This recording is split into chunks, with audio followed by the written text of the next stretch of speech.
secrets, trust, worth.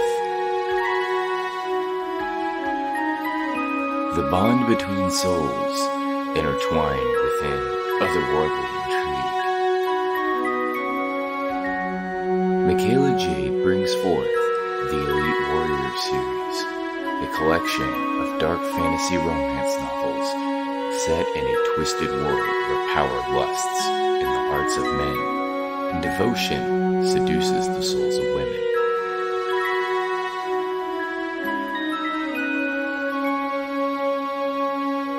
Warrior's Secret, Warrior's Trust, and Warrior's Worth. Available now at authormichaelajade.com.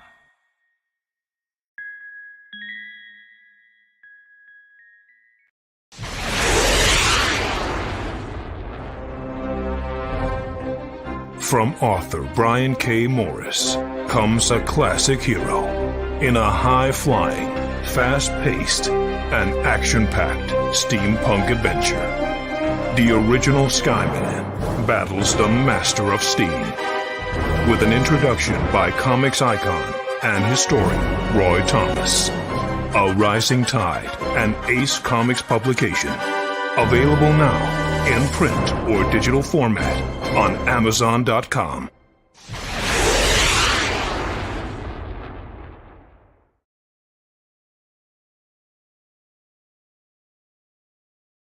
Author Cindy Kep is writing on the edge. Books include Remnant in the Stars, The Loudest Actions, Lines of Succession, Mindstorm,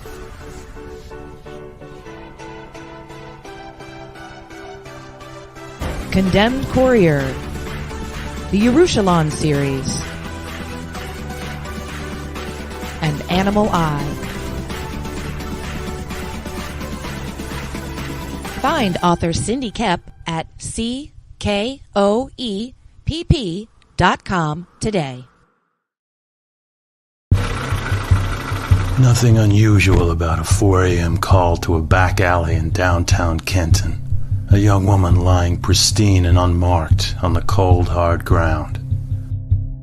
I get to work quickly, but there's not much to go on here. No marks of any kind, no signs of struggle, just a dead Vic in the middle of an alley. And then there's that. Dead body in a dumpster that looks like a grizzly bear has crawled its way out of his stomach.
Sunsworn Wings of Vengeance is funding now on Indiegogo. Don't miss this action-packed space fantasy adventure sure to rekindle your love for the genre. Get it now on Indiegogo or just go to sunsworn.com.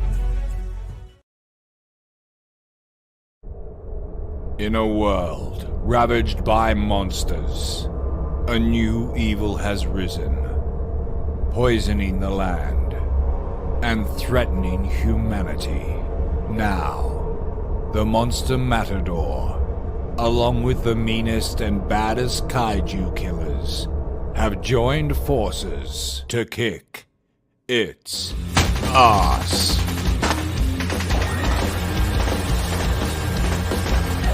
Monster Matador, Afropocalypse.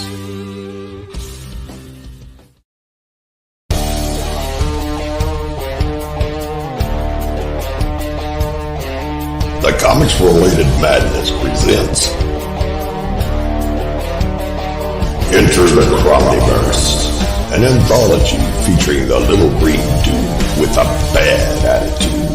Follow Crom as he crosses over into some of today's best independent comic books and graphic novels, featuring the creative talents of Don Blaylock, Ryan Niss, Eric Hodson, Hex Allen, Lynn Fleming, Paul Gomez, Anthony Romano of Dark Myth Comics, Allison McClone, Hakeem Amir, Brian Christgau, Edwin Artex Badillo, Daniel Monroe, Tank Ferret, Manny Soto, Pedro Hain, Jim O'Reilly, Cindy Kelp, Nick Chiafalo, Timothy Flynn, Tim Andreas, Rich Parada, Bill Mouse, and more.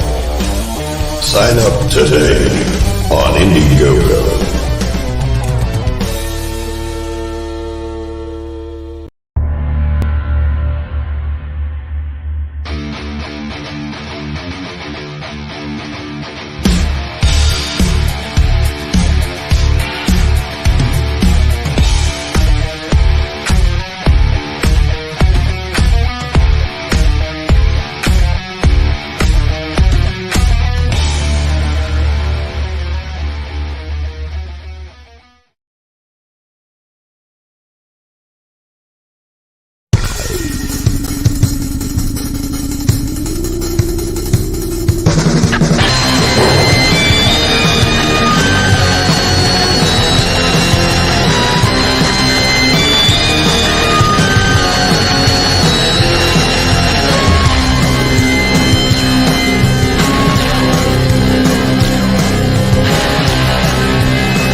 Microphone. What's up, Rick? Hello.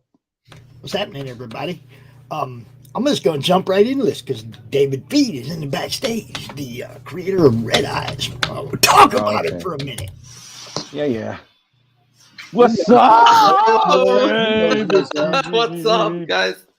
Feed the monster that's David. Hey, hungry. Thank you for letting me in your stream. David Feed is hungry. I am. I'm sleepy as hell, but I'm hungry. Yes. Yo, dudes. What the fuck? I have to ask David generally, where in the UK do you live? I live in Switzerland. Switzerland. UK. Yeah. He doesn't live very close to me there, Pops. That's for sure. That's all right. It's even better. Switzerland is cool, dude. Oh my god. Yeah. It's the same hour as the UK guys, so it's we just always hang out with those UK guys. That's right. Those UK guys are a little weird. Yeah, they love me. I was watching all them of them, except for Dave. He's cool. Yeah, I love Dave's Big Bird outfit. I mean Simpson. Simpson sweatshirt. That's really cool. Jesus Christ. All right, me bobbers. All right, me bobbers. Yeah, that's the guy. Super Stolian Dave. Jesus Christ. I know they're great. Those guys crack. Rob, the big package. Oh man, I love it. Like they apparently some of them don't like when he starts to count. I love it. I love it even more than it bothers the others. It's like oh, you can see they're like, ah. Like, Well, yes. I was always a fan of people like Sam Kinison, so loud and obnoxious was. Oh, you know what I mean? Oh! You know, I mean, I love There that. The best kind of humor was always the loud, obnoxious humor. You know, the blue humor definitely. The blue humor is so much better. I'm sorry. So I love blue humor. When he was funny. So, David, they know who we are, man. Go ahead and introduce yourself and answer one question for me, though. Would you rather share the screen yourself, or would you rather I do? I have it right here on the screen. Right. You can share the screen, and I have my campaign. Let me see. Bam! Window, Chrome tab, here, there. bam. I mean, I don't really have a video, so it's very simple. To be the video, you got to be the video right now. Then Ooh, that looks lovely. That looks really good. I'm gonna be making the video. In a world where giant lampreys and giant eagles live, there's a man who dared to defy this world. Dun, dun, dun, dun. Like fade to black. The font comes in. Fair, son of the general, is in a mortal quest to save his land. Together with a small group of heroes, they're on their way to Yelmir, the Silent City. So I mean,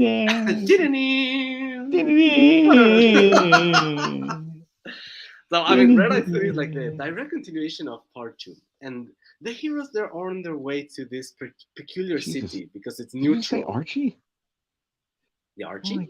What? Archie? Did you say Archie Comics? Oh my God! Archie Comics? No, the heroes. I'm sorry. I'm sorry. My apologies. I'll shut up. I'll shut up. My Swiss Mexican accent is getting in the way. God. Oh God, help me! That's too funny. My name is David Feet. I was born in Mexico. I mean, talk about me. I was born in Mexico. I'm half Mexican, half Swiss. Half my life went there. The other half here in Switzerland. That's why I have this weird accent, I guess. And like my influence is exactly that, like European comics along with a little bit of Latin comics. So Red Eyes is like the comics I loved when I was growing up. This really dark fantasy comics, R-rated comics. There's blood, gore. There's a little bit of mild nudity here and there. We don't shy away from that kind of No, we don't, which is a good thing. Yeah, well, I think so. Yes. I mean, it's nothing crazy, or like there's no sex scene or anything it's like not that. Porn. It might be a boob here or there, right? Exactly. That's exactly. Yeah. I mean, come on. And yeah, so it's I mean, what my biggest inspirations are Dirty Dozen. This is like an American Second World War movie. I love that movie, and that's a little bit of the inspiration for this. This is a small group of rebels. They're trying to save their land. They have to go deep behind enemy lines. It's just them, no reinforcement, no hopes to surrender, and they have some intel that may help them, free their land, but may also help them save the entire world. Typical fantasy stuff. And yeah, that's more or less it. The hero is the blonde, codename Blondie, the guy you can see on the cover. And he is drafted into this mission. He didn't want to go in this mission. He was drafted. He was put in front of the choice. Either like you did some nasty stuff, so you can get hanged tonight as your punishment, or you can go on this mission. You gotta choose. And so he goes. Yeah. And it's the story. It's his hero's journey from being someone deserving of a death sentence to going through the whole process, through this adventure of becoming a halfway decent human being. Or die a hero's death trying. Die a hero's death. No spoilers. And that's Red Eyes in a very long-winded nutshell, I guess. It's the world of Red Eyes is kind of like there are guns and there's powers. So it's fantasy, but it has a little bit of this. It's not like straight up steampunk. But it's around the time of the Industrial Revolution, except that they don't really have they don't have like machine guns and crazy stuff like that. No, it's more like one shooters and maybe cannons at the most. And other than that, it's a world full of fantasy creatures and everything. I tried to make it a little bit original. So instead of having like the typical races, orcs, elves, and what have you, I tried to create my own stuff, like all these mixtures of animals and fantastical creatures. So there are no horses, for example. They ride in these giant birds. Some of them look like chickens, so you could say they ride around giant cocks. Anyway, and they God. Yeah. Holy shit. My balls are itching. Oh my God. This is kind of oh my God. Okay. Oh my God. man. Help me, Lord. What the hell have we... What happened? What? Where did all this come from? Jesus Christ. So they oh my God. Oh. With the saddle and everything. Oh. Okay, Rich, let him talk. All right, go ahead, talk. This is book one. This is how it starts. Like they don't have horses. They ride around. And so for the third issue, this is the third issue. My goodness, time goes so fast. Like the thing that you see flying, it's an owl and a falcon owl mixture. Okay. That they use for flying. I should definitely. Oh man, that was that. Look. What? That riding cocks. That was hilarious. Jesus Christ. What are we dealing with here, Pops? I mean, like in Final Fantasy, they have this like chocobos, so it was kind of going along that direction. But I thought, like chocobos, they look so cute, and like nah, come on, like a giant, like a real giant, penis. Rooster. Okay. Rooster, with the penis. Yeah, I do what you're talking about. It was just funny. The wordplay was good. It's just different, a little bit. Okay. Not cute. Man, you are a sick person. Hey, you are a sick man. You are a prevert, and you are my new best friend. You are my new best friend. William, we got the ninja. Got the ninja out there. Who's ninja? What ninja? The ninja. Yo, dudes. And we got, Nita. And she said, "Shut up, Rich." There was supposed to be an exclamation point, not a one. You just. Oh, okay. Well, then look, you needed to learn how to type just a little bit better there, sweetie tits. Oh, there's editors everywhere now, Yeah, I know. What the fuck? We got editors in the chat. We don't got shit in the chat, but that's just me. All I'm doing is just really annoying people. Oh yeah, I'm gonna show something to a bunch of our friends, like Nita and a couple of other people, as soon as I finish drawing this thing that I'm gonna do, and it's really gonna be really, really horrible. But I think they'll appreciate it. So when did you launch this, David? Last Monday on Sugar Chris's channel. That's right. I think I might have been watching when you did that. All right, let's go. Let's go, everybody. Share this out. You know how we do this. Share it out. Get everybody seeing this one. How are you doing on the campaign so far?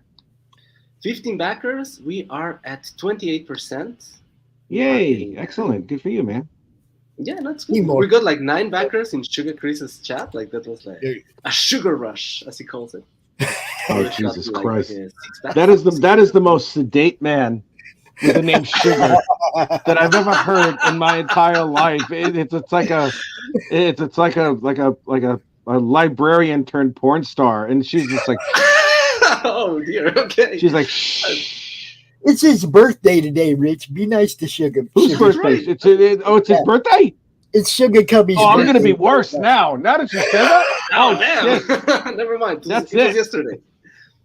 No, it was yesterday? So he's just a day older now. I thought it was today. Why did it's okay. He's one day closer to the coffin.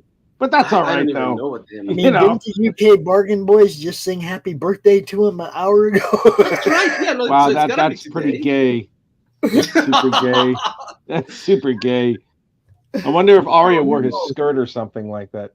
His computer died. Chris's. That's right. He posted something about his computer dying, and he's been fighting to get messages that out. sucks, dude. Wow, his computer died on his birthday. That's a hell of an omen. If I've ever seen one.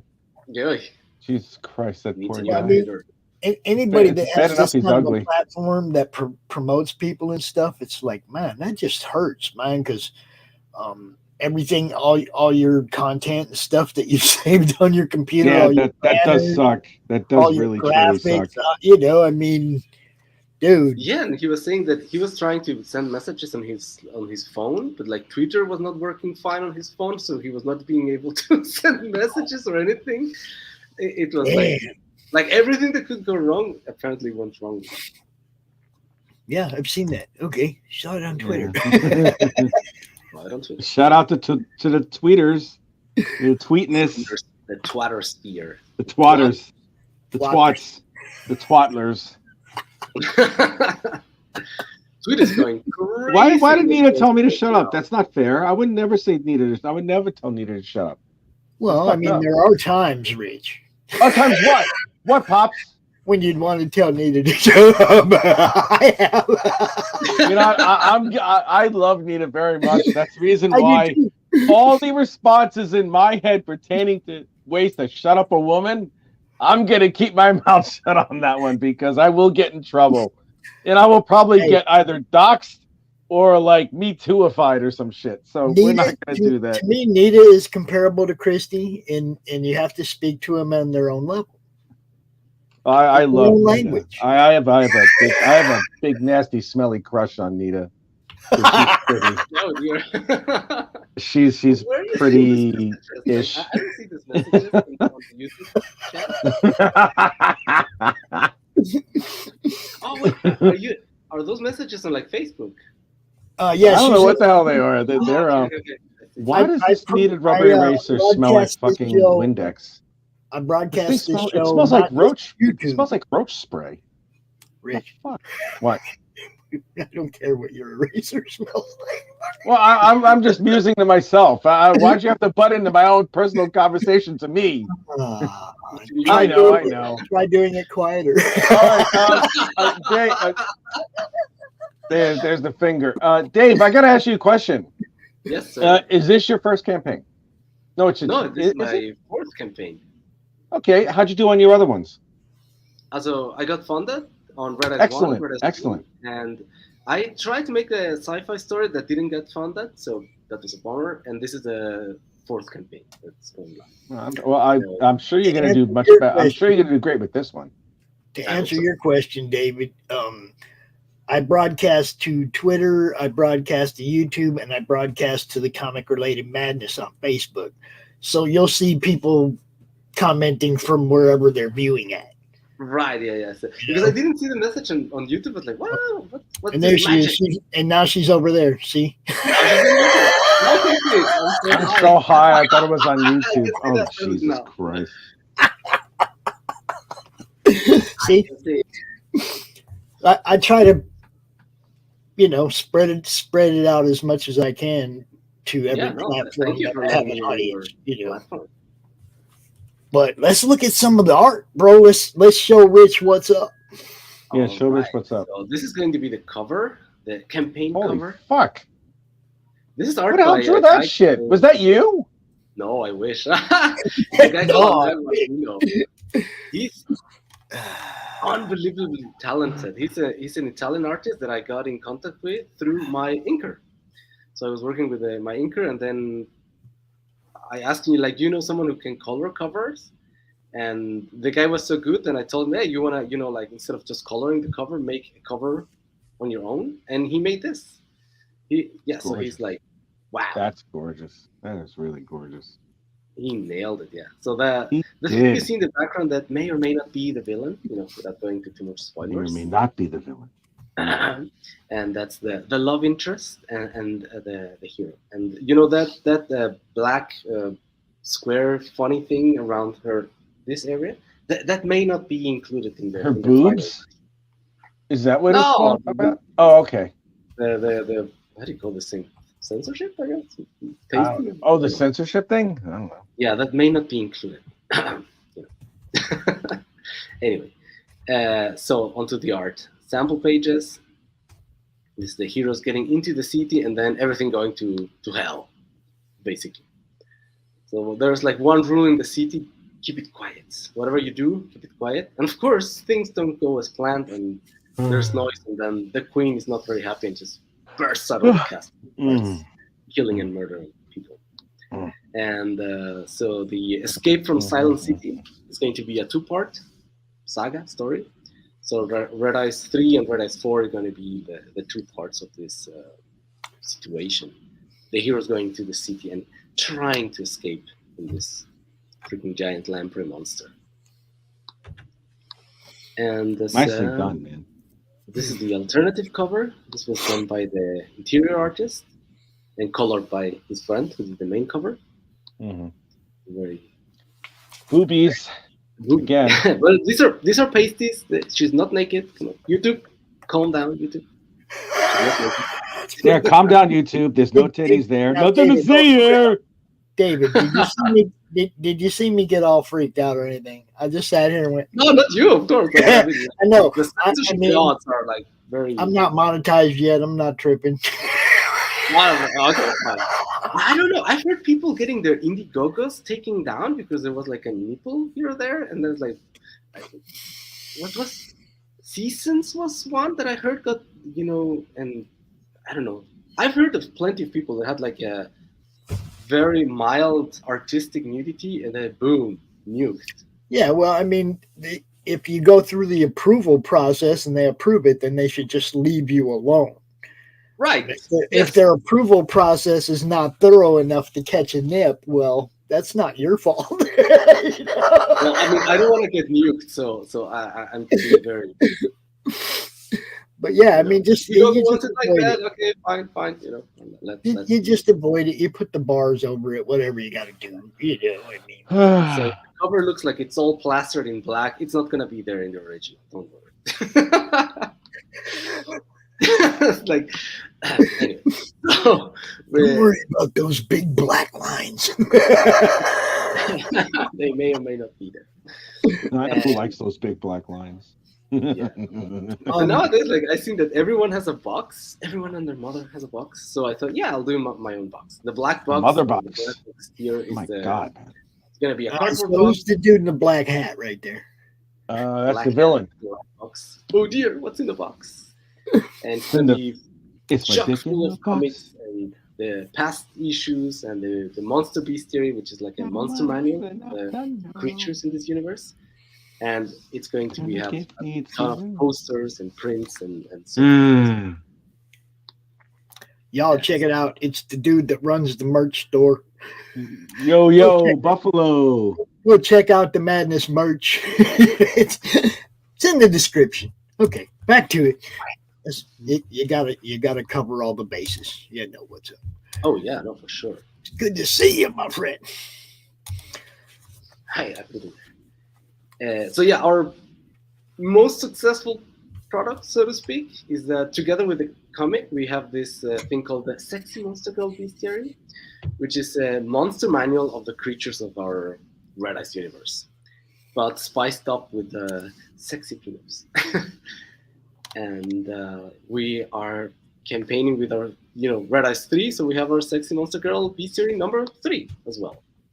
The feature perk is what, you'll find that lovely book, the Dungeon Master perk. So it includes the book and the Monster Bestiary. The Monster Bestiary is going to be 60 pages, full color, 22 creatures featured with, the 6 minutes. And a lot more of illustrations and lore about this universe and so forth and so on. So it's really like a Pathfinder or Dungeons and Dragons manual, only spicy. What else? Other than that, the typical tiers is the comic, just a comic with the alternative cover. And there's add-ons for all these perks where you can get, like the other cover if you want, like cover A and B and the bestiary, or just this one and with the bestiary, all the different combinations. You can achieve that with the add-ons. And there's a catch-up perk, which is Red Eyes 1, 2, and 3. Very, very simple, straightforward. Gotta have those. Yep. And the black box, which is like a super special tier where you have this cardboard box with everything included. 1, 2, 3, the bestiary, and a ton of products that we're going to include. So how are you dealing with the printing and shipping from Switzerland to the rest of the world? Are you printing in the U.S. and having somebody here deal with it? What are you doing, David? Well, I'm doing it with Critical Blast, actually. There you go. That's the words I wanted to hear. Oh, that's what you were looking for. Yeah! Critical Blast, baby. Oh, there you go. He delivered Red Ice 2, and he did a fantastic job with it. Yeah, he's doing our fulfillment too. Yeah, every step of the way. And I was, like me living in Switzerland, I was able to print it in the States. It went to him. He unpackaged. He put everything together and sent it out. It was. I have nothing but good. How do you say? What's the expression? Nothing but good things to say. Nothing but love for RJ. Just say. And I just got everything from him, like all the rest. He just sent it to me, so that I can, sell it around in conventions and stuff. Yes. So this is the Red Ice 2 that we are just fulfilling right now. So if anyone wants to jump aboard, if you go to the Red Ice 2 campaign on Indiegogo, we are fulfilling orders as they come. So if you're back today, I'll send an email to RJ, and he's gonna send it the next day. Bah. Yeah, our studios are kind of back to back. That's why you see me and RJ just popping into each other's shows. Oh, okay, that's fantastic. That's funny. I've never seen fucking RJ pop onto this show. He did the other day. Boom, just pops in. He's at work right now, Rich. Oh, okay, all right. But he does pop in sometimes. Like Marmalade showed up the other night. It was good. No, Y'all know Marmalade, right? Y'all know Marmalade, right? No. His puppet, his little orange puppet. Oh, yes, is that? Oh, okay, all right. I was like, what the hell? No, he did it. He was good at this. Hell yeah, he's good at it. RJ, I mean, Marmalade helped close the show Sunday night. Oh, okay. It was cool. I see you in the backstage, Nathan. We will get to you in about 7 minutes, brother. Actually, I'll bring you in a little bit before that so you can meet David. I like to bounce everybody off each other. But sure. What kind of stretch goal rewards? What kind of stuff you got planned for the campaign as it goes forward? Well, one of the things that I hope to be like a special thing is that people were talking about in Twitter that, like this catch-up perks, these like boxes perks, they're all good and dandy, expensive and what have you. But for like the fans, the hardcore fans, the people who've been from the beginning, they've bought all this stuff. So they got the Red Ice 1, they got Red Ice 2, they got the Bestiary 1, the Bestiary 2, right? So what's in it for them is like a question that I've been hearing around the Twitter sphere. And I thought, what'd be cool? Maybe to have something only for like as a loyalty reward for the hardcore fans.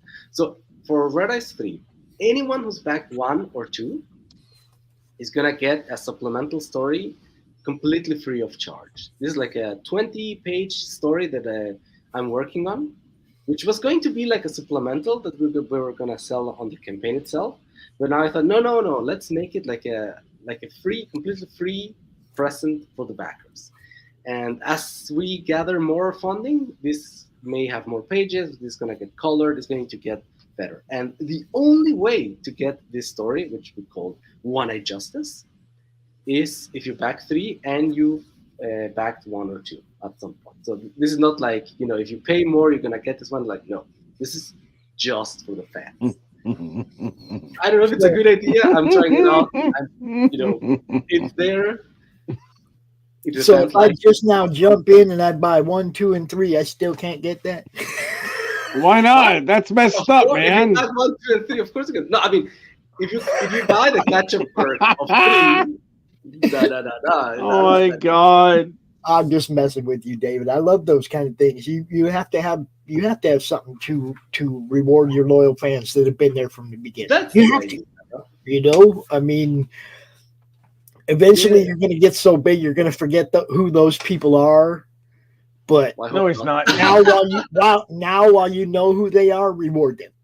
You know? That is. I hope not. But yes, obviously. Mm. I mean, with thousands of backers, but until that day, I'll remember that. And like every campaign, we always did like an Ashcan, which was a preview of the coming issue. That include 10 or 5 pages of in the one we included an Ashcan of 2, and the 2 an Ashcan of 3, and so forth and so on. So now instead of an Ashcan, I thought, okay, let's produce this, a loyalty reward with a supplemental story, which is going to be a prequel to the events of Redis 1.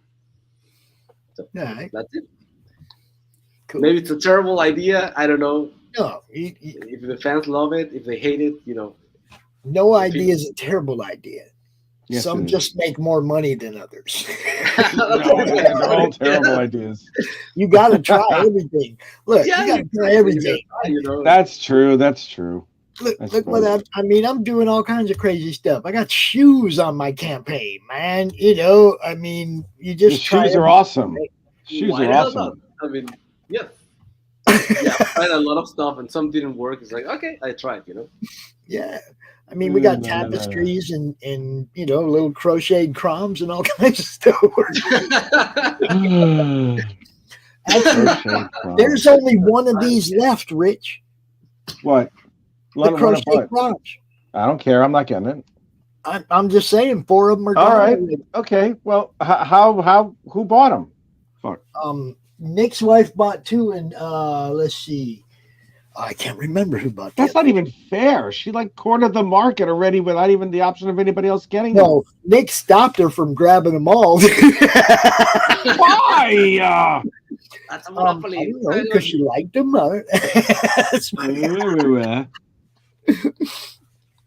So you guys, you can check this out on Indiegogo.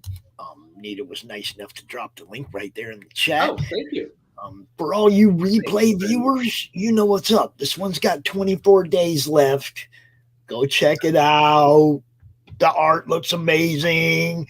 And David seemed, look, anybody that's Mexican and Swiss has to have a great story in them. Maybe my mom has a great story. How did I come about? What the hell? No, I lived on the southern border. I have a lot of Mexican friends. And you are unique among them. I'm just saying.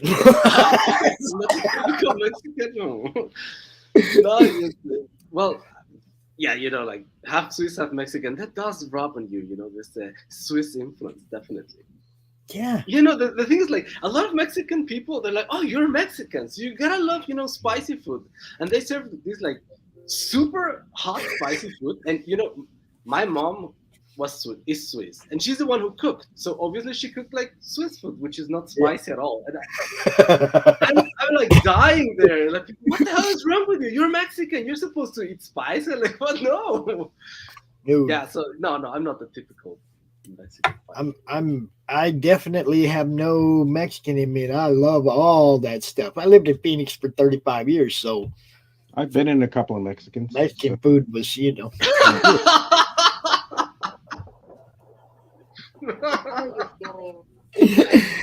And he was going for it hard. I want y'all to know that. I was, and that poor girl. He was going for it hard. Ay, Dios mío. He was going hard. Ay, Dios mío. He was going hard for the disclaimer.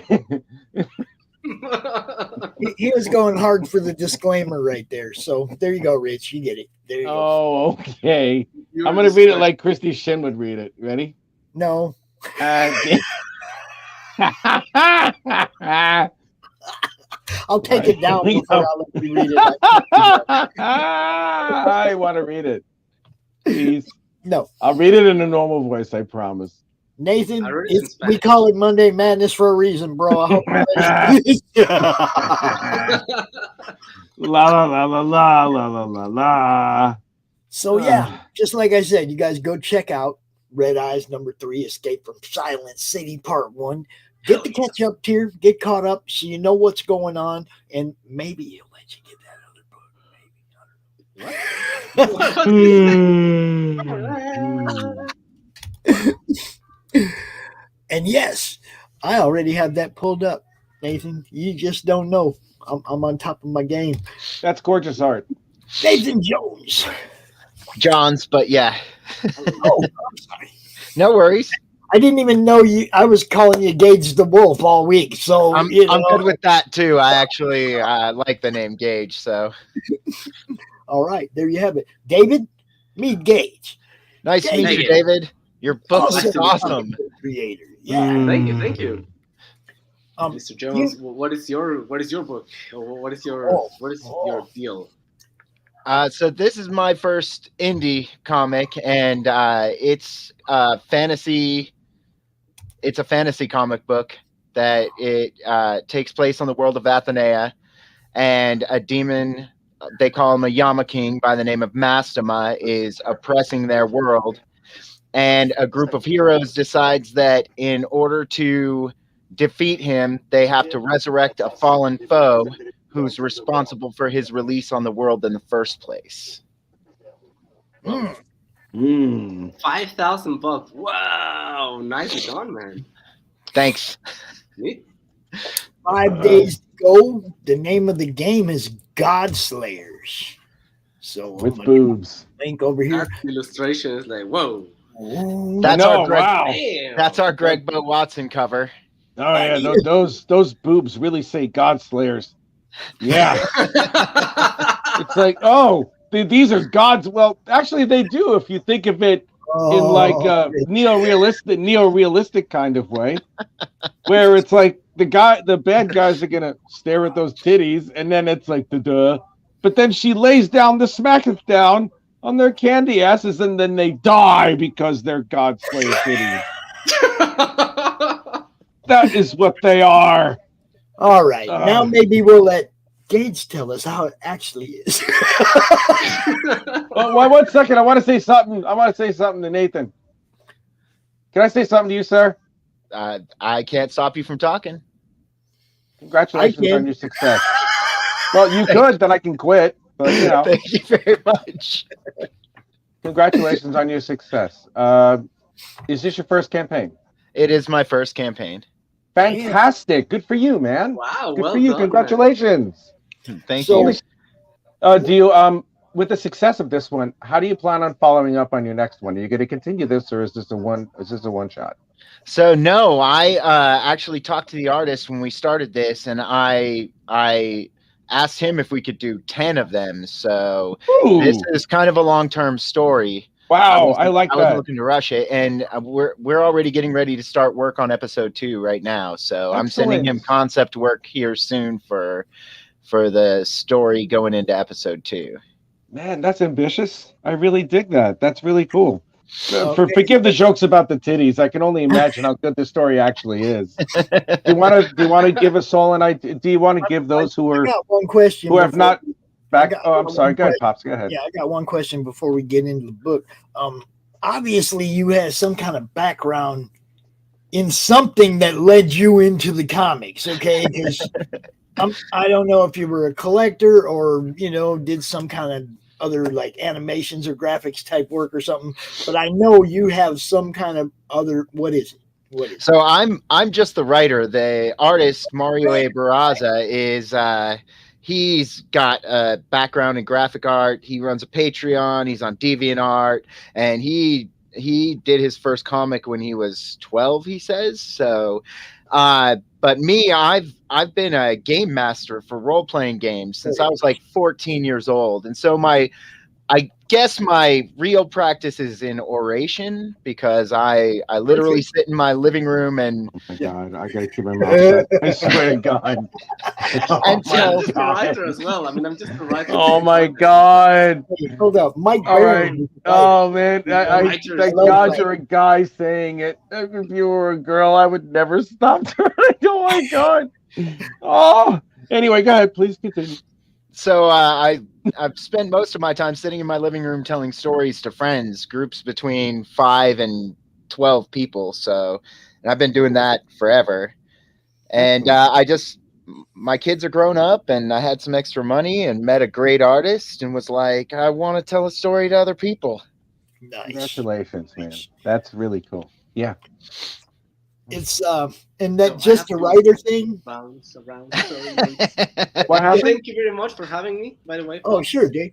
Oh, No problem, yeah. brother. Dave, nice it was to good meet to you, meet you, David. man. Nice to meet you too, Nathan. Yeah, your project looks freaking awesome. By the way, congratulations. Yeah, man. Congrats. Now yours, Yep. Dave. We got to see you again before it's over. Oh, I Yeah. just closed the. I just. What? Damn.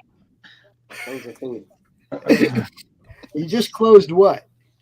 The window with the thing. No. I say I want to see you again before the campaign's over. On the Oh show. yes, let's do that. Definitely. Get with me later. We'll schedule. I'll get you scheduled up. Let's do that. Bet, brother. All right.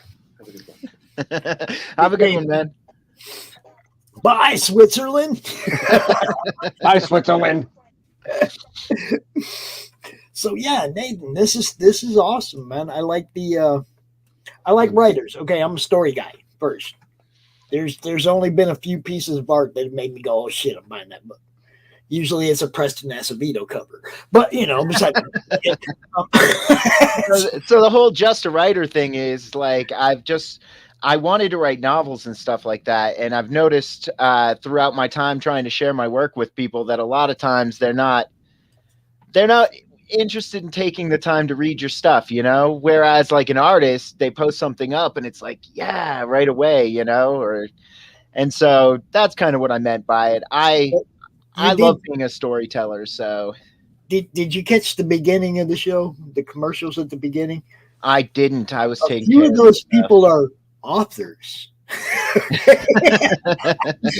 I promote the written as well as the drawn art. Like I love Mike Barron, like just for instance. Okay, he's one of my favorite comic book writers because he's a thinking man's writer. Okay, and not just in comic books, the Nexus novels, all of it, everything that I've read of his. There's many times while you're reading and you realize you need to go back and read that again because there was something there that you missed that first time or second time you read it. It's like you can peel the layers off of his stuff. Writers are what bring me back to book two. Right on. Not the art. Okay, there's got to be a story there that interests me enough to go, yeah, hell yeah, I want to know where this is going. Right?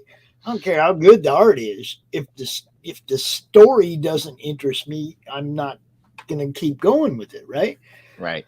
So you're way more important than just a writer, bro. And people like me, we promote those writers. So, and we promote those art guys too. Fuck those art guys. Fuck them all. They're pussies. Yeah, you're one of them. Oh, oops. Except me. I'm not the pussy in this whole fucking thing. I'm the guy with the biggest fucking stick there, boy. You're not going to go slap anybody on stage, are you, Rich? Oh, not yet. That's all I'm going to say.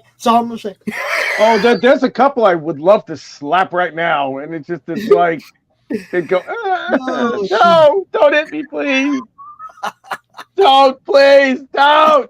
No, see, I posted a trailer for my book earlier with a Will Smith blah blah blah title. It's the first time I ever did a clickbait, but it's like everybody's like Oliver Will Smith. I was like, damn. Well, naturally it's like people that there are some who are like, yeah, kick his ass, and the other ones are like, why are you sipping for that bitch who cheated on you with a boy half your age? Yeah, I don't even want to go into all that. I was just I'm not. I'm just like, what? It's like this is like the most important thing now in the world, where a highly overpaid actor, quote unquote, slaps another highly overpaid actor. But I don't give a shit. There are children being rendered homeless and parentless and dying. So. That's not as important as other shit, so I just thought it was funny since so many people were talking about it that I would put it I would put it in the title of the trailer for my book just to get people to look at the trailer for my book. It's called marketing, I apparently missed something important. Yeah, it's like Will Smith slapping Chris Rock in the fucking face. The title is Will Smith, blah, blah, blah, But when you look at the video, it's the trailer for Enter the Cromniverse. You see what I'm saying? Jesus Christ. Blah, blah, blah. That's what I think about Will Smith. Latin Chris Lime, blah, blah, blah. It's lime green penis time. It was funny. Anyway, Godslayers, don't worry. We're not in a time crunch, bro. We don't have anybody coming in after you, so we can talk about this for an hour. You're not. Oh, great. How much more are we going to do this now? I mean, that's wonderful. I can't wait to hear more. About Godslayers. Oh, my God. I'm in rare form today. Who are you drawing, Rich? It's Iggy Pop. And not bad. What do you mean not bad? It's fucking amazing. What the fuck? You're like, oh, it's not bad. Eat me. He's already told you how he feels about those artist guys.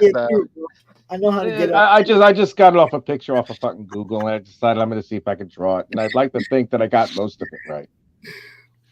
I think it's okay. It's not great. I don't think it's fucking that fantastic. I don't think it's that good for my own sake. I think it's okay. I think when it's done, if it's anything like that Chris Cornell, it'll be amazing. But we'll wait and see. Well, it kind of is. You know, I mean, well, it's not like Iggy Pop has that smooth, sultry skin, you know, that all the women love. Ooh, This guy has like craters in his face the size of, you know, well, what's that crater on the moon and shit? There's something. Rich, look at your screen, bro. Check this out. What about my oh, okay. That's a lot of panels. Yeah, it is. Holy shit. Who draws that many panels? That's a lot of fucking panels. Can you zoom in on that? So that's my layout. That's your layout. And my artist actually asked me, like, is every page going to be this many panels?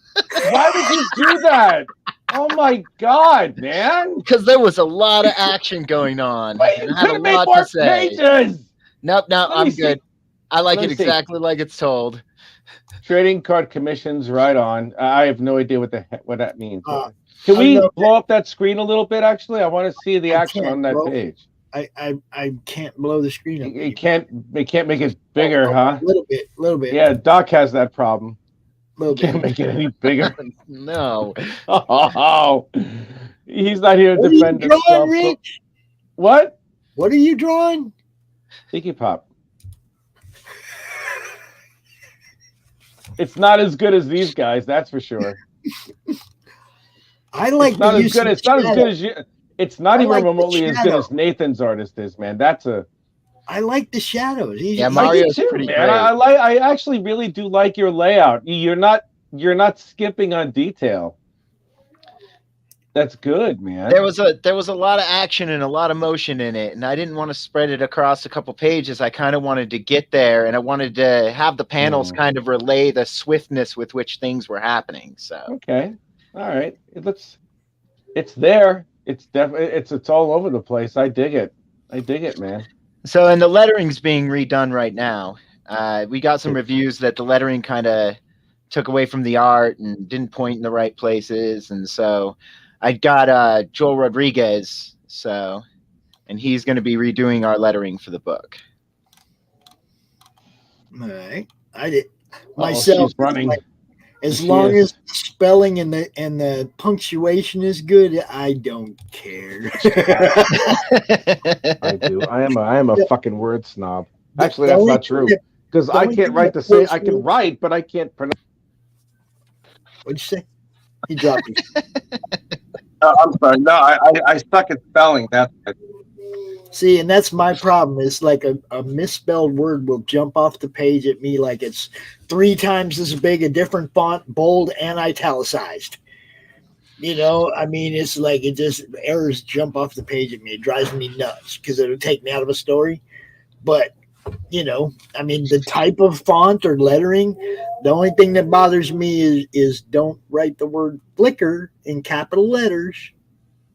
Because if the ink bleeds just a little bit between the L and the I,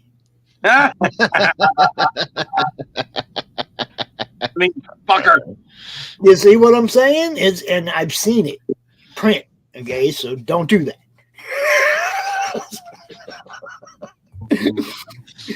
But this is amazing. I love this art, man. I really like the use of the shadow. I like the moonlight up here, the way all this is in the moonlight and the shadow underneath all the every one of them demons. That's cool as hell. Yeah, Mario's crazy good. I love his work. I mean, I grabbed him to do the book, so I hope that would be obvious. But I love his work. Even before this, so the kind of how we met was he was on Facebook doing stuff, and I commissioned him to do artwork for my role-playing game. For Christmas, I had a group shot of all the players' characters done and gave them that as a Christmas gift. And after that, I just kept buying art from Mario, and eventually I was like, do you want to do a comic book? And he was like, yeah. And so I got his pay rates, and here we go. And this page is super dynamic, like just the lighting from the flare and the way everyone's laid out, the texture in the ground below them. It's really well done. Yeah, I like it. I like it a lot. So this, it's like, it's sort of manga-ish, isn't it? To me, it looks animated, yeah, but I don't know. It doesn't really have an anime manga style to it. It's really, it does look animated though, and that's kind of his thing, you know. Is he does graphic art and animation style, and it came out. And being as I wanted to do it as an anime to begin with, when I originally wrote the script, it was for an anime. So I love how it came out.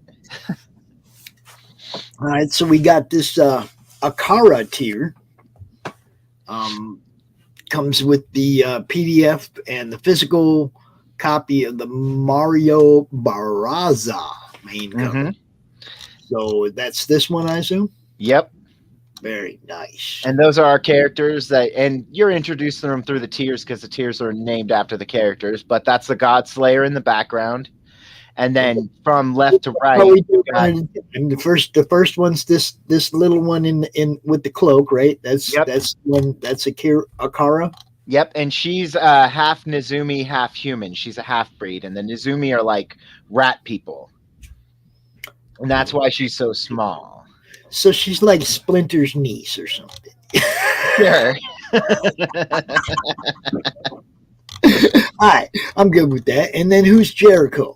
And Jericho is the guy on the far left, and he is a general of the military in the kingdom that he and Bella come from.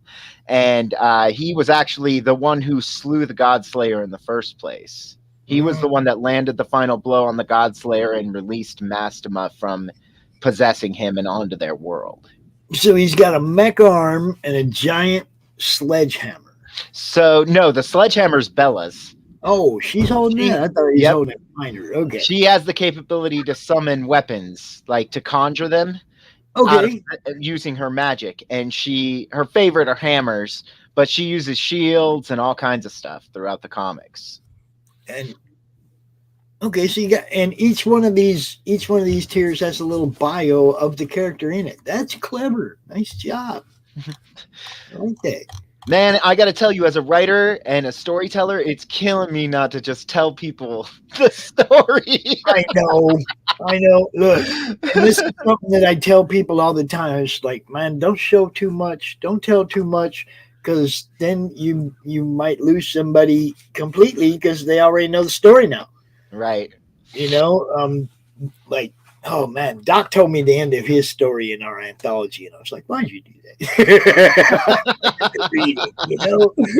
Now, you know, I'm having so much fun just promoting everybody and now having a project too. It's like, it's crazy, man. This is a weird world we're living in. The Dust tier. So that's a little further down. And so the Jericho tier with our Greg Bo Watson cover. And then, yeah, that cover came out fantastic, man. And then the Bella tier with our Courtney Rose cover. Okay, so this guy's Dust. All right. That's Dust. And he's our sanguine sorcerer, but his claim to fame is he's a necromancer. He can raise the dead. And so he's kind of the leader of the group. All right. And yeah, he's kind of secretive, and causes some friction with these guys. So he's wrestling. All right, I get it. Okay. And he uses blood to make his magic stronger. Oh, and that's his main tactic. So, and then that's our Mario A. Barraza variant cover, which I love because it looks like an 80s action movie poster. very nice. Now, see, up here you don't get the idea that the mummy's a werewolf. I didn't really get that from here. So he's actually a kitsune. Which is like a fox, anthropomorphic fox, but he's been corrupted by being possessed by a demon. Yeah, he looks like a T-Rex right there, bro. I like it. That's our Godslayer tier, and that includes all of our physical copy of all of our covers, including the sketch cover, which is only included in this tier, though you can get it as an add-on. Okay. Good, nice looking stuff, man. Not too many, just the right amount of covers, all that. Perfect. Oh, and that's our first stretch goal, and that's the I Love Dust chibi stickers. And that's Bella fawning over Dust. And I actually I commissioned one, but Sammy Kirkendall, who did the stickers, and you can find her work at Becklandia Works on Instagram, or as Sammy Kirkendall on Facebook. But she did 2 layouts in case I didn't like the first one. And when she showed them to me, I was like, now I want them both. Yeah, Rich had beautiful little chibi stickers in his campaign too. Nice. I gotta do that. I gotta do the promotion, product placement, y'all. You gotta do it. And then Critical Blast on the bottom. Product placement, bro. You know what I'm saying. I was on Critical Blast. RJ's really cool. Yeah, and his he's a good guy. He really is. Say what? Oh yeah. His fulfillment is solid too. I've received quite a few books that he was fulfilling, people he was fulfilling for, and he does a great job. I was like, he's got to do it for us, So I love RJ. Good dude. Really horrible man. And then our next stretch goal is kind of unique, and that's the author's gallery, and that is the PDFs of the storyboards that I sent to the artist. Nice. With my ridiculous drawings on it. There's an image on there where like Bella's wailing on this monster and he's just got this big stupid grin on his face because I can't draw. I so understand that because this is the layout for one of my pages. The only page that I did a layout for in our book. Okay. I did it on a piece of paper. It's like, maybe I should give that away. So this is a PDF of all of the pages, along with my descriptions, and the only thing we pulled out of there was the references that we used from the internet to kind of give him an idea of stuff that I wanted, and we replaced that with the author or with the artist's work throughout that because we don't own the images that we were using to reference. Right. And then it says it's 116 pages, but like I've had such a crazy fun time going through learning this process, and I've gotten so much help from the culture, and that it's probably going to be a little longer because I want to put in some helpful stuff for other indie creators who are trying to start up. Nice. Yeah, there was so much that I still had to learn when I launched my Kickstarter, starting with my Kickstarter itself. Like this is the second rendition of it. And then so for our $7,000 stretch goal, I'm going to do t-shirts if we can hit that. And that cover is actually a cover I designed that Mario drew. And in my updates, I have the actual finished inks. This is the roughs of it on the shirt. But we decided not to finish that cover, but I still wanted to get the artwork out there. And so I thought, why the hell not do a t-shirt if we hit $7,000, That looks really, really good. It looks so good that I want to show you something similar.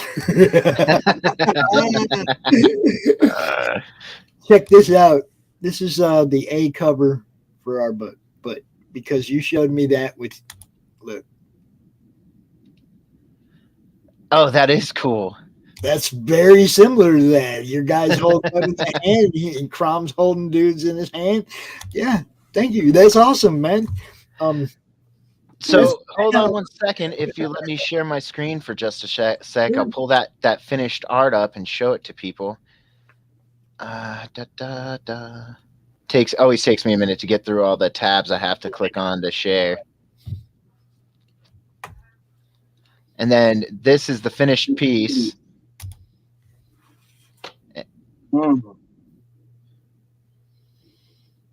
Yeah, that's excellent.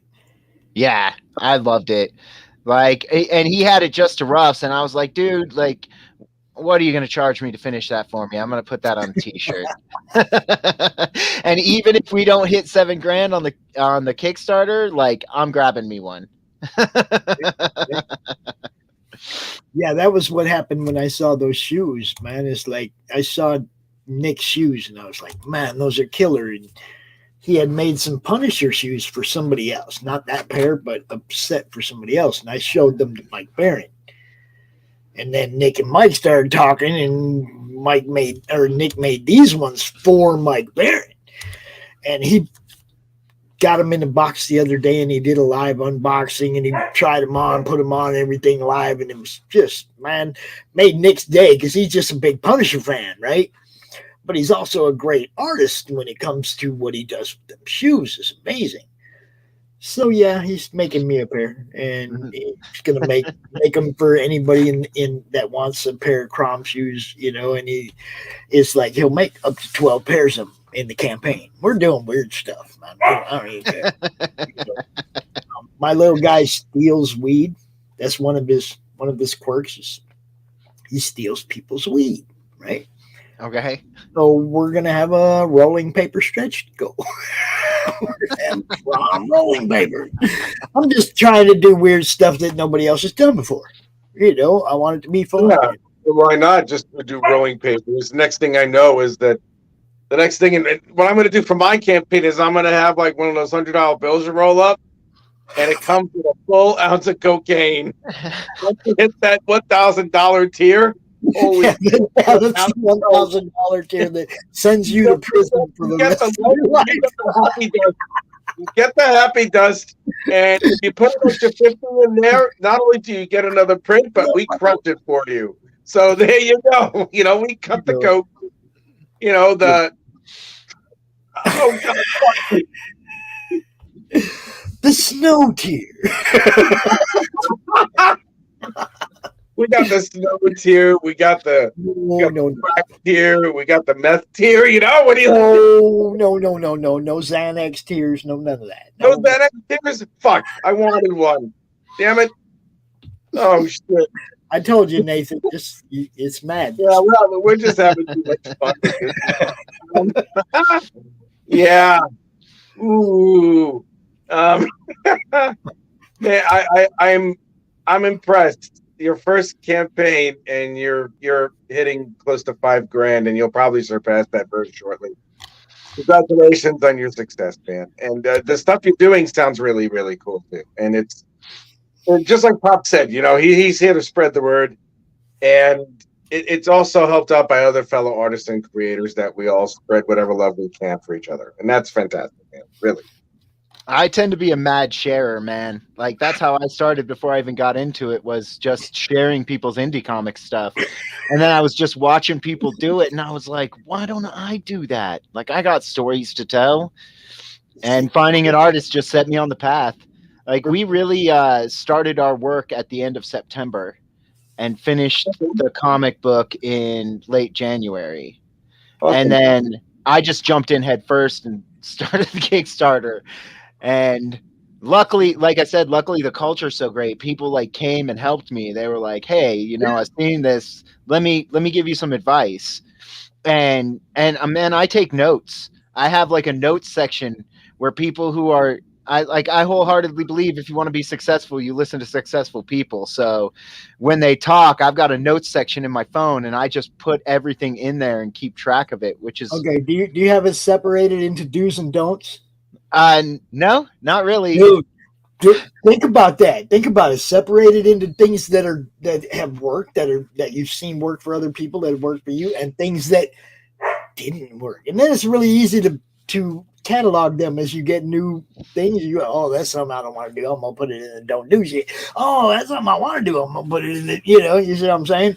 Anthony taught me that. He's like, yeah, man, I got my do list and my don't list. And it's from watching for years what people do, what works, what doesn't. And I'm kind of emulating that. I see that. Is it night time, Rich? See, he lives over there in the UK. He lives over there in the UK, and he's got to get up early for work. I get up for work at 5 o'clock. I'm already royally fucked as it is. It's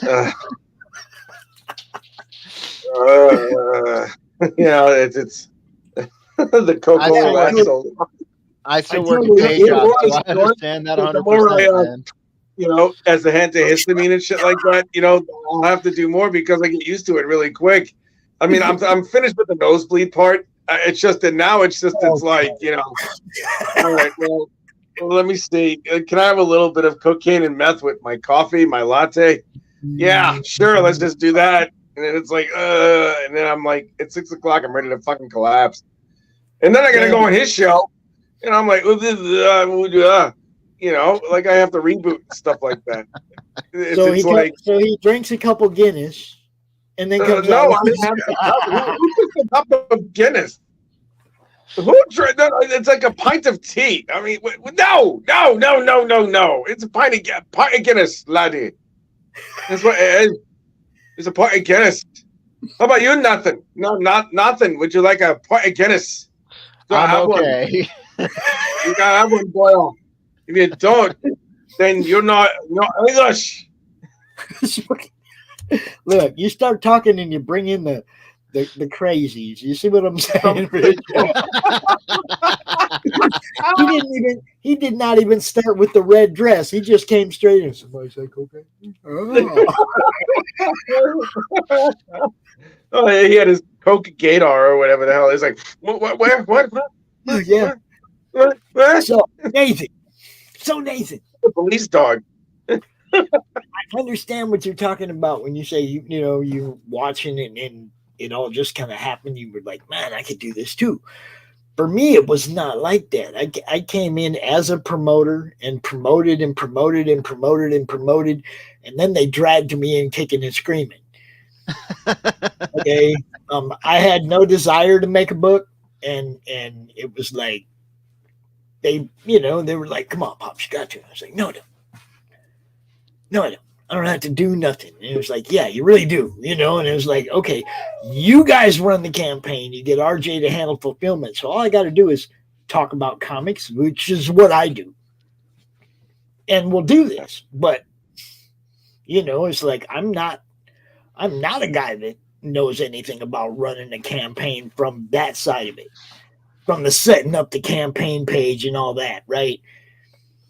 I'm not that guy. I get way too frustrated messing with that. I'll be So the part for me that I think's been the hardest is the promotion. I tend to be kind of a wallflower and a quiet guy, and being out there trying to sell my book that is not my strong suit. Yeah, and that's all I do is promote what everybody's doing. That is my strong suit. Going out. I'm not a writer. I'm not an artist. I'm not any part of this book other than I roughed the layout for one page. Okay, that's it. That's as far as my artistic or writing talent goes right there. The rest of it is just consulting. I mean, they're crossing over their IPs with my IP. So I'll be like, Crom would do that or whatever. But that's as far as it goes. They're coming up with the stories and how the interaction goes, how, Crom and their IP end up together, whatever happens. It's like, I'm not getting in the way of that. I'm not playing, what do you call it? Editor in chief. I'm not that guy. I'm just not. I'm a guy who talks about comics. I'm a comic fan. And I started doing the whole promoting thing. Rich knows this next PromCon is our 2nd year anniversary, and we've done it every single month since. That's awesome. Ever since Emerald City went down, we've been doing this and turned into weekly shows and a Sunday open draw stream that Rich hosts, and it just keeps growing and growing, the platform. And you're more than welcome to take part in the comic related madness. Drop your link on a daily basis. Yeah, definitely show up and draw stuff. Even though you're a writer, draw some stuff. You just draw whatever you want, and that'll be dope. Because, I have artists who showed up yesterday who didn't do a fucking thing. Or no, I'm sorry, they did like a couple of things. It's like, here, look at my thing. But we saw their faces, and I'm like, I don't want to see ugly faces. I want to see those faces moving. I'm like, stop. You're all ugly. Draw something. Joe was drawing in his sketchbook, so all we could see was the top of his head. Allison, there was another fucking person. There was someone else, and I forgot what their names are. But they had their cameras on their face the whole time. It's like, well, I'm drawing this, and I'm like, can I see? They're like, well, you the camera. And I'm like, why the fuck are you here? It's like, come on, man. And if you go up and you draw stuff, you're going to be like the star of the show. See, so now look, though, some people don't have a thing to put their phone on to show down on their page like you do. No, some people draw online and they forget to share their screen until halfway through the show, and it's like, yo, you're drawing on your computer, can you share the screen so we can show it? It's like directing the show is part of the show, Rich. No excuses. I don't want to hear any of that crap. It's your show. I'm what do you mean no excuses? It's your show. It is my show. And you know what I'm going to do? The next time someone shows up with their face, I'm going to kick them off. Like, get the fuck off. I don't want to see ugly face. I don't want ugly people on my show. They bring the quality down, which means I should never be there ever again. We know. I should never fucking be there again. That's for sure, because I'm the ugliest bastard in the whole fucking whatchamacallit. Well, I'll be drawing here again soon because it's about time for me to start storyboarding episode 2. I'm sending some concept work to Mario, and then I do all the storyboards before he does the art. So I would love to see how you arrange things.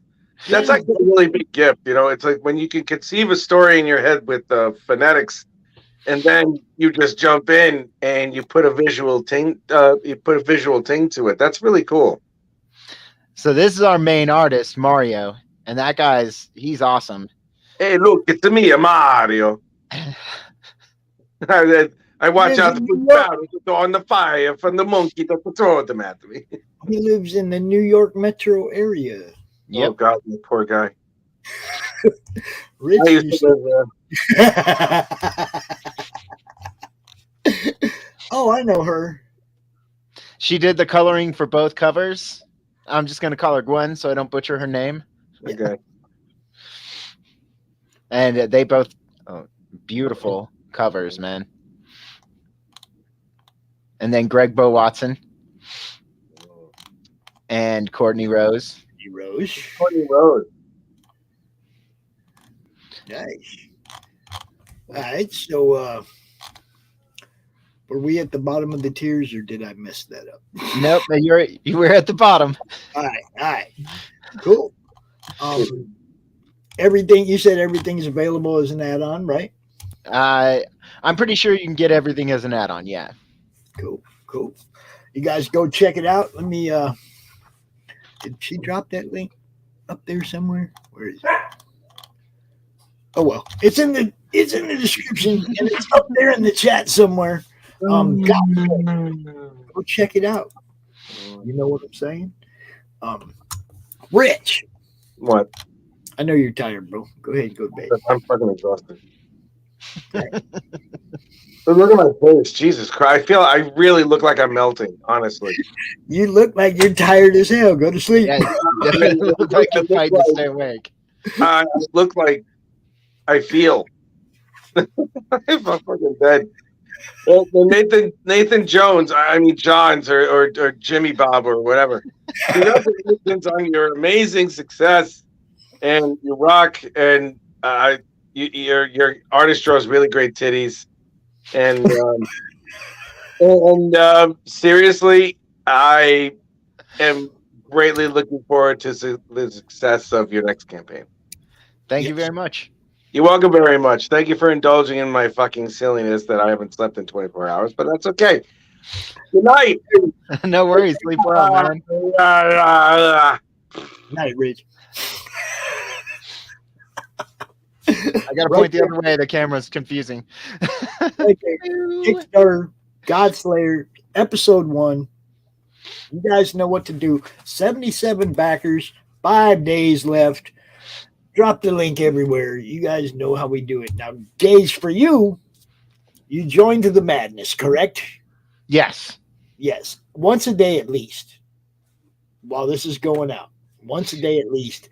I'm trying to think. I was told that Facebook algorithms will start to mess you up. So I try to kind of revolve my groups that I post in to keep from getting shadow banned, as they call it. Everybody says, look, I share like the streams, like yesterday for CromCon and the day before for CromCon. At the beginning of each show, I shared up like 50 different groups. Okay. It's how you do it, okay? Don't always push the social media button on your campaign.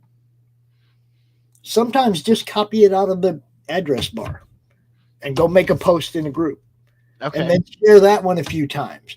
Then do the click on the social media icon on the page, right? And share it to another group and then share it from there a few times. But I have nobody. I mean, I've had people tell me they're shadow banned and I will go share the crap out of their campaign and nobody messes with me. I'm doing it in my group, basically. It's my group. They're not going to come to me and say somebody's spamming your group too much. Now, people in the group might say that, but Facebook isn't going to come to my group and say that, where they would do it to a page. Do you see what I'm saying? If you have a page book and you share out too much, now that's where they get their income. They want you to pay to use that super share feature as a page owner, right? That's why I just share the groups. I don't mess with pages. Pages are Facebook's money trap. Groups are just groups of people interacting. And I have a page for Tenebris Animal, but I was told that I'd probably get more traction if I opened a group. So, and not just that, but like I said, sharing to other groups. Now, yeah, there's some groups that'll say, you can't self-promote here. Fine, leave them behind. Leave them behind. I know of 40, 50 groups that have no problem with me sharing what I do because I represent so many campaigns. You can watch one of my shows and you see 2, 3, 4 on a weekly show or 40 on the CromCon weekend creators. You know, it's like they turn me off, then they're stopping me from promoting everybody, and that's not cool. So not too many people do that to me, you know. But the madness is for networking and promotion. That's why I made the group. You know, at least once a day, drop your link, and damn, it ends in 5 days. See, this is one of those things that really bugs me. I need to know about these when they start. To be fair, nobody knew I was going to launch my campaign. Like I launched it and started sharing it out, and people were like, "Oh, cool! When are you going to launch?" And I'm like, I already did. And you're almost at $5,000. I'm bad, bro. I didn't know what I was doing. Like I got in there, and I was just like, I thought the idea was get on there, make a book, put it on Kickstarter, launch, and wait to sell. And then everyone was like, no, promote it. Get out there and promote it. Go promote it. And like, I'd never used Twitter before. I'm now on Twitter and have, I don't have a ton of followers, but I'm up towards 60 now. And then I'm on Instagram posting stuff now. And it took me like 2 weeks to even figure out how to operate Instagram. I'm so technologically stupid. Instagram didn't used to let us use a computer at all. You used to have to do it all from your phone. Now you can actually post from your computer. So now I use it. So I actually work better from my phone, but there's things I can't figure out from there, like StreamYard. I can't figure out how to get it to work from my phone. Technologically stupid. Like, I'm learning this stuff as I go because I've been one of those guys. I'm holed up in my house. I got my own little world. I got my wife. I got my kids, and now I'm just trying to get a story out there. And I'm having to learn how to get out to the world. Well, So you'll notice as well now in the Madness, you'll notice a lot of other podcasters. I allow them to all share their shows to post their stuff in the Madness as well. So you guys can find other shows to go on. We don't all have the same audience. You know what I mean? It's like, so just kind of pay attention, scroll through there 8, 9 o'clock at night and look and see what podcast, what people, what shows there are. And they're all approachable. You know, Sam Vera, all these guys are all approachable to be on their shows. Sam's really cool too. I like that guy, and I hit him up, but I like I said, I was too late to get in because I launched, and then he's like, "Oh yeah, like you should usually let me know a little bit in advance," and I was like, "Thank you so much, dude. I appreciate that. And next time." That's the other thing. A lot of these guys book way out in advance, and I don't do that. I book month to month.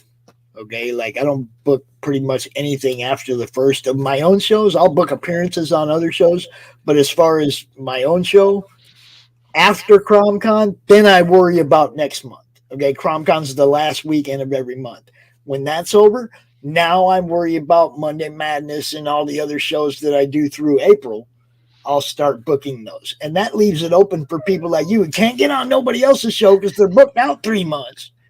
I keep my show available to people. I don't book that far out. And it's in my notes too now, like to start promoting weeks before I actually launch and stuff like that. Set up the pre-launch page, build an email list, all that. You got to do that. And one of the biggest things I've run into is I'm posting the same posts over and over again because I'm a first-time indie creator. So like I have a limited amount of art, and I gave everything out in my Kickstarter. And so I was trying to find other ways to promote it. And like in my updates, I do a little bit of background for my characters. I was sharing art, like the finished art for the book. And I'm hoping to start getting some concept work done for episode 2 and be able to start sharing that stuff out too. Do you have a YouTube channel? I do not. That's next. Because we promote them. We promote them too. And then you get out here and the people get to know you. You show up in the chat of other shows and you interact with the people in the chat, like Pale Rider and Michael there at Earth's Best Entertainment. You know, it's like you interact with other people in the chat. They all get to know you. Then they find out, oh crap, you got a book.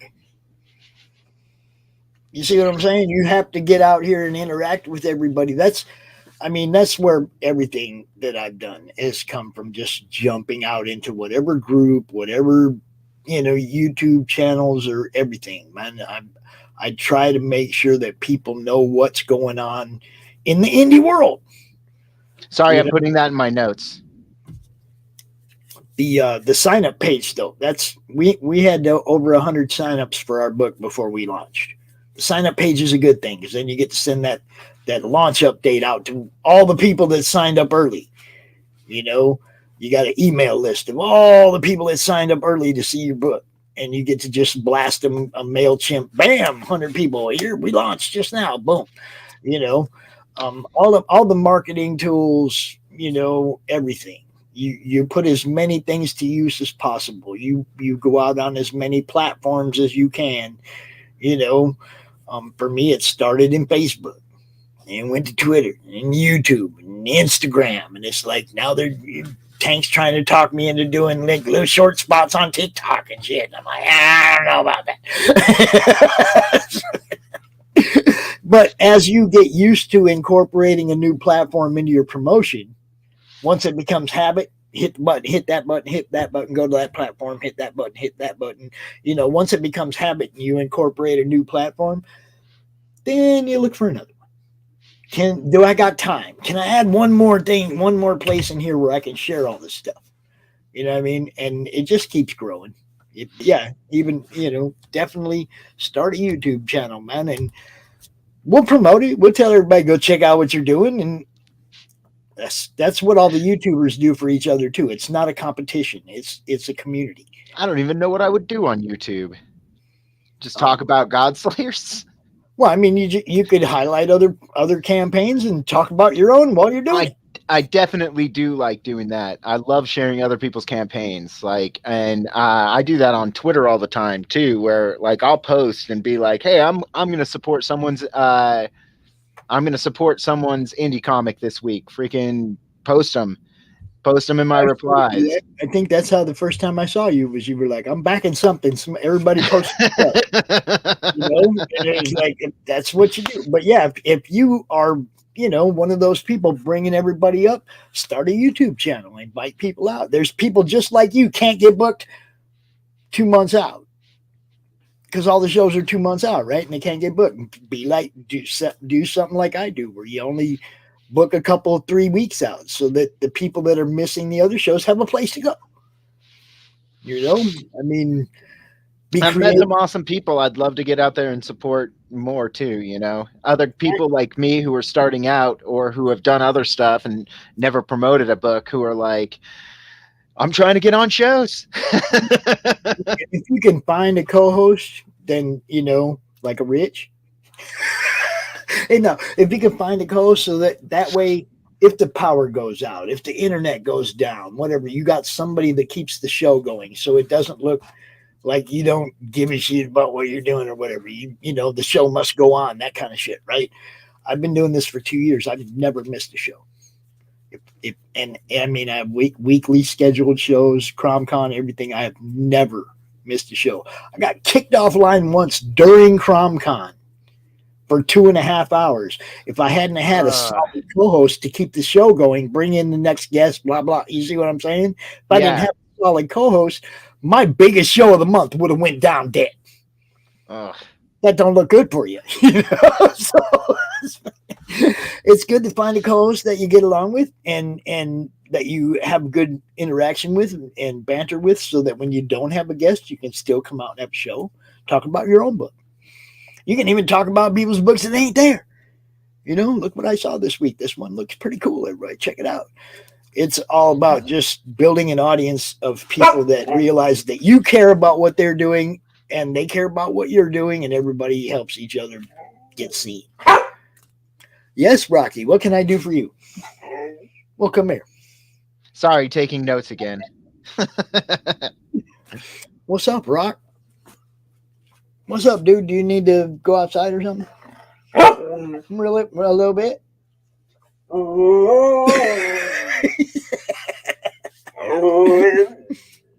Well, I know, dude, but I'm like, you're gonna have to wait like a couple minutes, okay? Can you wait? You can wait a couple minutes. Right? Okay. I'll be with you in a minute. You just kick it right there, buddy. Oh, I know, dude. I know. Somebody's by the door right now, though. If you go run up there, they'll let you out. See, now they're on the steps. Oh. Dad said it's got to be you, huh? Oh, it was his brother. It wasn't somebody else. It was the big one. What can I do for you? Hey. Oh, and the pit bull. We did them all. All three of them are here. Woohoo! Hi, Luna. Rescue dogs. We have a trio of rescue dogs. Huh. My dog's napping on the floor like 4 feet away from me. I don't think he's gonna let me continue. I think I'm gonna have to go attend to the animals.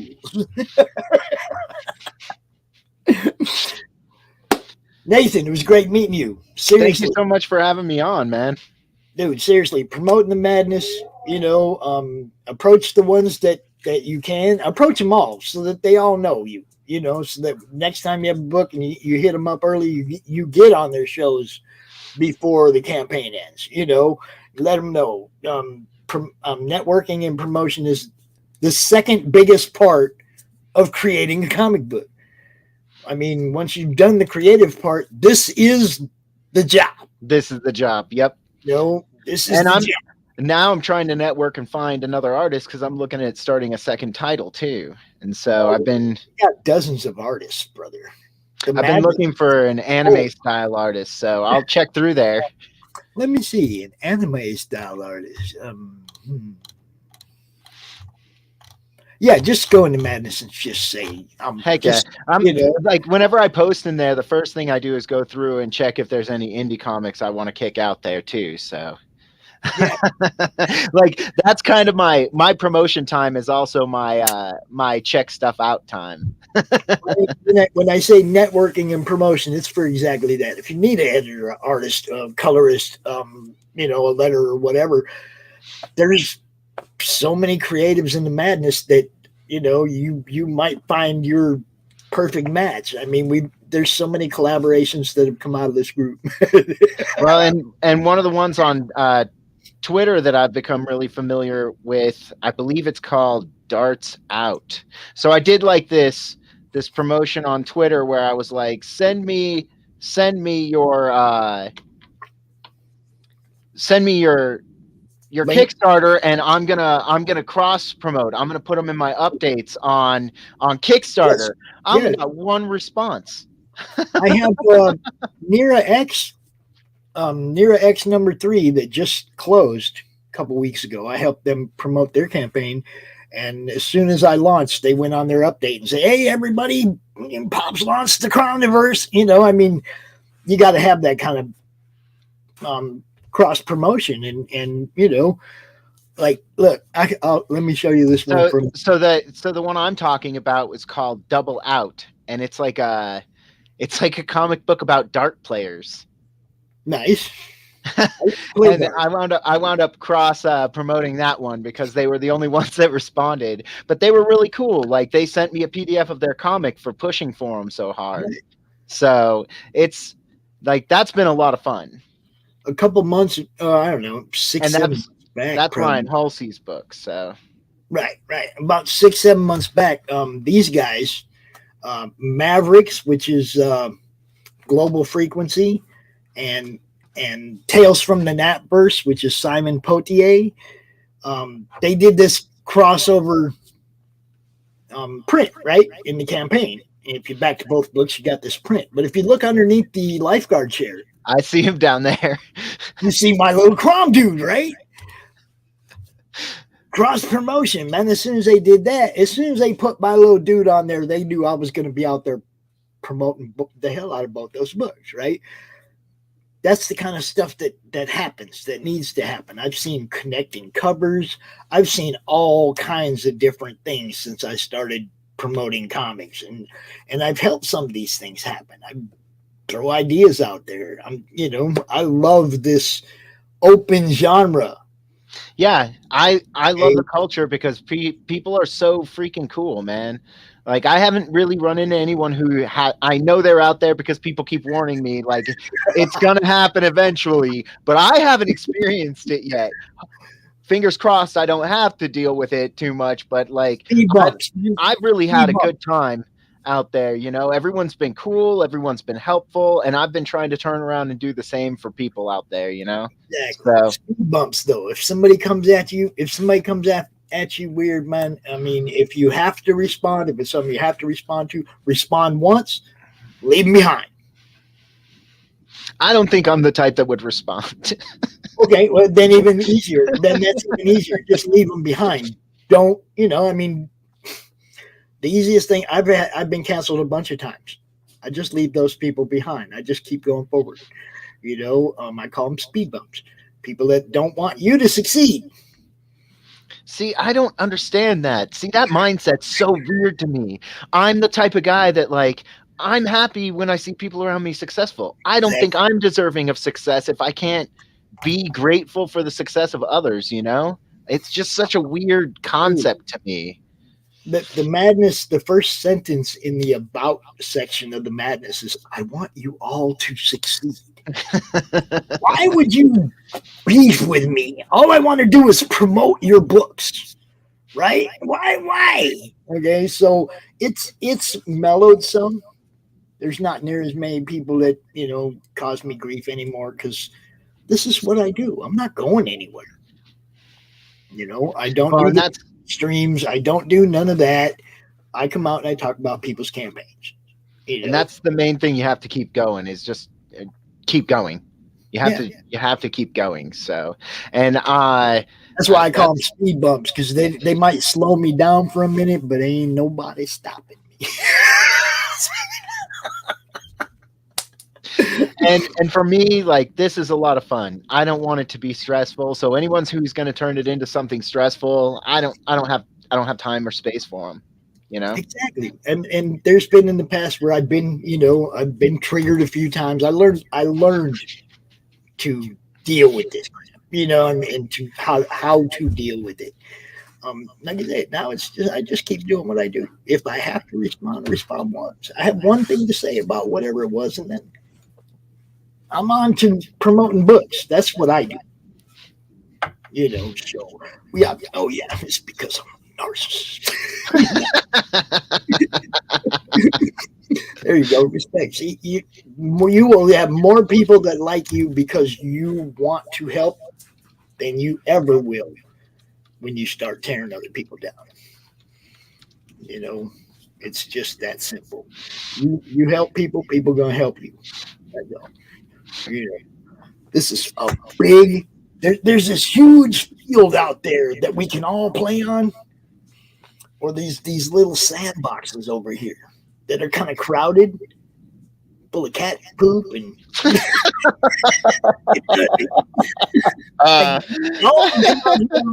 to play with the rest of them. You can do that. You don't have to be in your little sandbox. You can come out here with the rest of us and promote what you do. It's okay.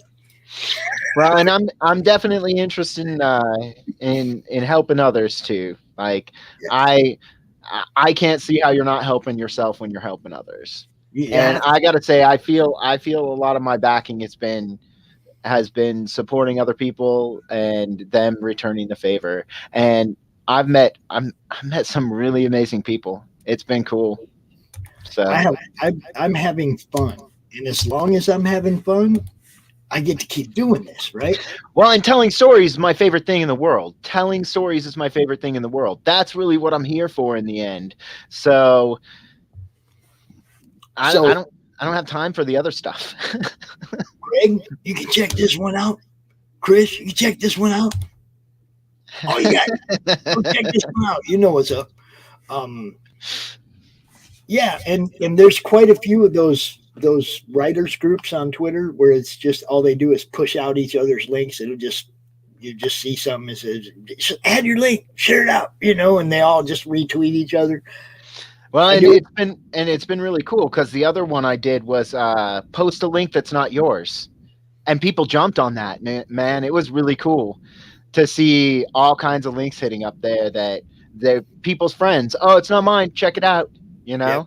And so that's what I mean. Then you know who's out there doing the right work.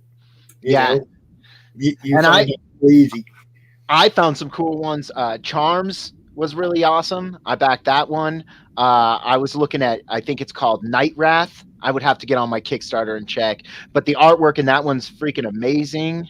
Of course, Double Out, just because that guy's Ryan Halsey, that guy's cool. And then of Magic Powder, that one was awesome. And that one was similar to mine. Like, his is a fantasy story. Like, it's almost looks like it's got origins in D&D, but it's kind of like a crime story where the first image I saw was this Minotaur in just like a suit. And I was like, that's the coolest ever. Are you familiar with Eddie from Iron Maiden? Yeah. Have you seen this?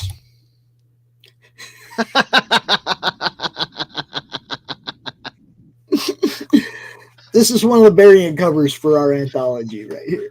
Nice. Yeah, like I said, I've been having way too much fun, man. Like 14 stories, 20 creatives, it's 100 pages. It's crazy. How cool is it when an artist sends you the art for the first time? Dude, like, to get to see that. This guy, he's the first person who ever drew Crom. He's the one that gave us the comic-related Madness logo 2 years ago. That's where Crom came from. He wasn't a character. He was our mascot, our little troll for the Madness, right? He didn't, all this just happened. Man, I'm telling you, none of this was planned. Man, every time an artist sends me their artwork, dude, it's like it's my birthday. That's just one of the happiest moments of my day. I could be having a miserable day, and an artist will be like, "Hey, I just posted this for you to take a look at," and all of it goes away. All of it's gone. There is so much. Oh, that's crazy. Yeah, there is so much from this anthology, man. Different people. Are you a Kiss fan? Because that Crom clown, like that's Psycho Circus there. Like, my brother B and I, man, we used to be hardcore into Kiss, and I am a fan of Ace. I ain't gonna lie. But yeah, we've had so many different people have drawn Crom over the last couple of years that my friend Brian, he come to me, Pops, you've got to do something with this. I'm like, no, I don't. No, I talk about comics. I don't do what you guys do, blah, blah, blah, And finally, he bothered me enough about it. And finally, I was like, okay, you run the campaign. You get RJ to handle the fulfillment. So all I got to do is talk about it. We'll do it, And we had 14 stories, over 20 different creatives. We got people, Pedro's doing a little anime for the trailer. I mean, just all kinds of people just jumped in and wanted to be part of it. And I was blown away, What kinds of stories are they? Just any kind? Superheroes, horror stories, fantasy stories? Crossovers. It's them taking their IP and doing a crossover story with Crom. Okay. Okay. Crom's an internet troll. Okay. he was born on the internet on Edwin's tablet when Edwin drew the comic-related Madness logo. That's when Edwin was born. Or that's when Crom was born, right there. Right? But he ended up being able to transcend the internet. If there's a reference to a time or a place, he can go there. That means all your files, Godslayers, right there, he can just pop into your book and go, hey, yo, what's up? Right?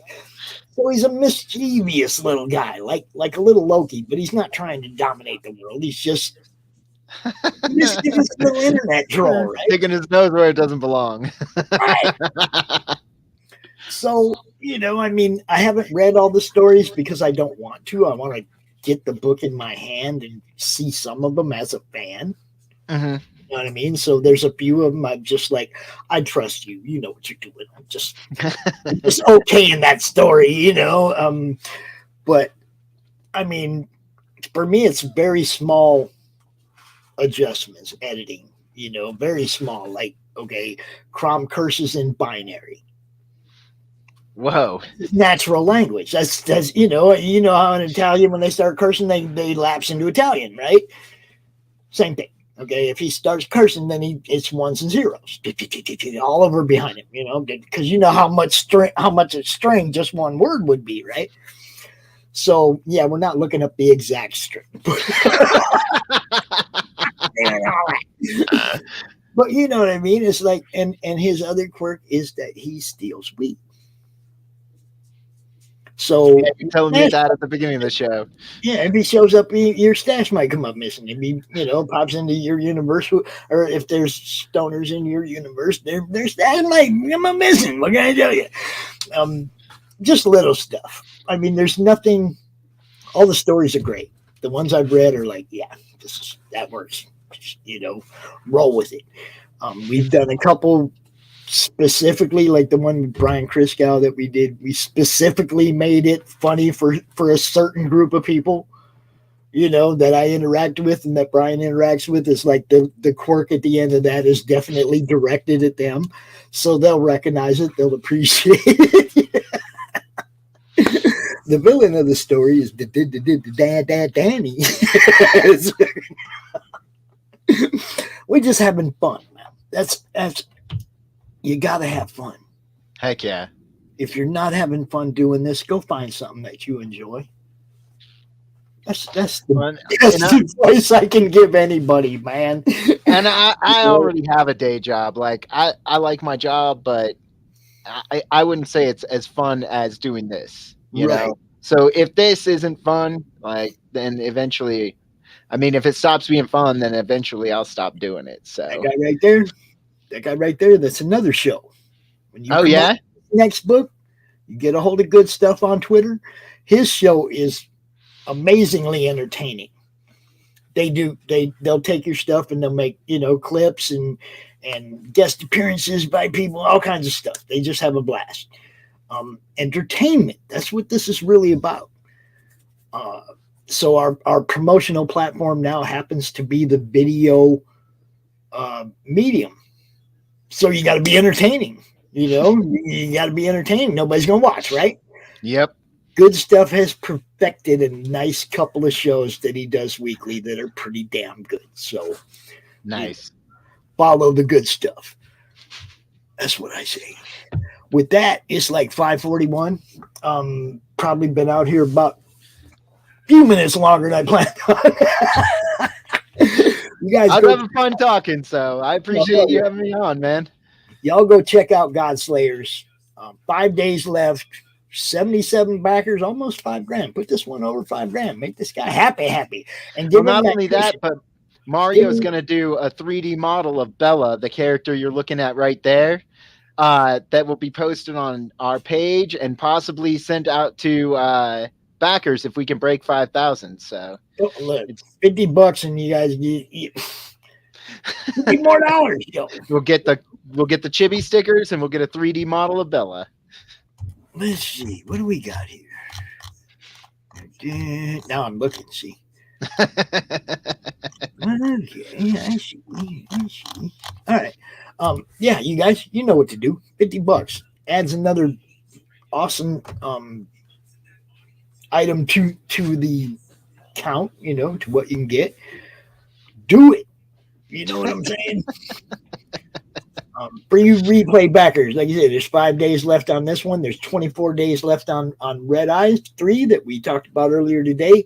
You guys know what's up. You know what today's date is. Look at your watch. You'll know how many days you got left. Just say Monday right there. I'm thinking about them people come in 23 days from now and they're going, oh shit, is it over? Oh no, there's one more day left. All right. You always got to make sure that you, what do you call it? You got to acknowledge your replay watchers, because they'll end up being a lot of your audience, people that weren't, they were at work during the day or whatever, and they come watch it later, or they're listening to it while they're driving down the road.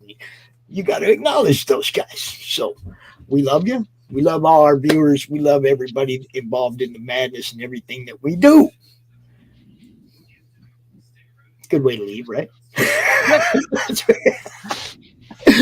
Nathan, it was great meeting you. Like I said, well before you launched the next one, you let us know. No ninja launch next time. No ninja launch next time. I got this. You have a great day, my friend. I will talk to you again. I'm going to play a couple more commercials and I'm going to get out of here. You too. Thank you, everybody, for watching. Thank you for having me on. You bet. Peace. Y'all know how we do it. Let me find my banner. Let's see. Where's the banner at? It's right there. That one. We'll use that one right now. Yes. Dun, dun, dun, dun, dun, dun, dun.